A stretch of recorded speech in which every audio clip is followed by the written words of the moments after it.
இந்த கொஸ்டினை பாருங்க. 1800 எந்த சிறிய எண்ணால் பெருக்கினால் அது முழு வர்க்க எண் ஆகுன்றாங்க. அதாவது எந்த நம்பரால் மல்டிபிள் பண்ணால் அது பெர்ஃபெக்ட் ஸ்கொயர் நம்பராக மாறும் அப்படின்றாங்க. ஸோ அதை நம்ம எப்படி பண்ணலாம்னா எல்சிஎம் மெத்தட் பண்ணுவோம் பார்த்தீங்களா. ஸோ அந்த மெத்தட் நம்ம பண்ணலாம். ஆனால் எடுக்கும் பொழுது நம்ம எந்த நம்பரால் வகுக்கணும் அப்படின்னா பிரைம் நம்பரால் வகுக்கணும். அதாவது பகா எண்ணால் வகுக்கணும். அதாவது 2, 3, 5, 7 இந்த மாதிரி பகா எண்ணால் வகுத்தா தான் நம்மளுக்கு கரெக்டான ஆன்சர் வரும். கிளியரா? இப்போ நான் 1800 2ஆல் வகுக்கிறேன், 900 வரும்.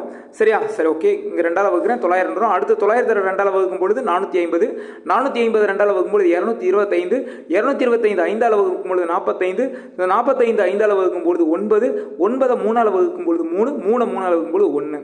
ஓகேங்களா? இப்போ நம்ம என்ன பண்ணணும்னா இதை நம்ம வரிசை எழுதிக்கிறோம். ஓகேங்களா? இந்த சைடில் உள்ள நம்பரை என்ன பண்ண போகிறோம்? வரிசை எழுதிக்கிறோம். 2 × 2 × 5 × 5 × 3 × 3. ஓகேங்களா? இப்போ பெர்ஃபெக்ட் ஸ்கொயர் நம்பர் என்ன? ரெண்டு நம்பரும் ஒரே நாள் பிரிக்கிறோம். இப்போ பாருங்களேன், 2 × 2 எவ்வளவு? 4. ஓகேங்களா? ஸோ இது பாருங்க, ரெண்டு நம்பர் சேர்ந்தா அது பெர்ஃபெக்ட் ஸ்கொயர் நம்பரா மாறிடும். ஓகேங்களா? அதே மாதிரி 2 நம்பரா இருக்கான்னு நம்ம செக் பண்ண போறோம். ஓகேங்களா? பாருங்க, பேக்ல இருந்து வரேன். பாருங்க, 2 3க்கு ஒரு 3 இருக்கு, கரெக்டா இருக்கு, இது பெர்ஃபெக்டா இருக்கு. அடுத்து 5க்கு 5 இருக்கு, இது பெர்ஃபெக்டா இருக்கு. அதே மாதிரி பாருங்க, 2க்கு 2 இருக்கு, இது பெர்ஃபெக்டா இருக்கு. ஆனா இங்க ஒரு 2 மட்டும் தனியா இருக்கு. அப்ப நம்ம என்ன பண்ணலாம்? ஒரு 2 நம்ம சேர்த்துக்கலாமா? கிளியரா புரிஞ்சிருக்கா? அப்போ ஒரு 2ஆல இதை நம்ம மல்டிபிள் பண்ணிக்கலாம். இப்போ இது பெர்ஃபெக்டா மாறிடும். அப்போ எதால நான் மல்டிபிள் பண்ணியிருக்கேன்? 2ஆல மல்டிபிள் பண்ணியிருக்கேன். ஸோ இப்போ ஆன்சர் 2. இங்கே பார்த்தா ஆன்சர் 3 கொடுத்துருக்கேன், இது தப்பு. So answer 2. ஸோ இந்த மாதிரி தொடர்ந்து நம்ம சம்ஸ் போட்டுருக்கோம். தொடர்ந்து ஃபாலோ பண்ணுங்க. Thank you so much.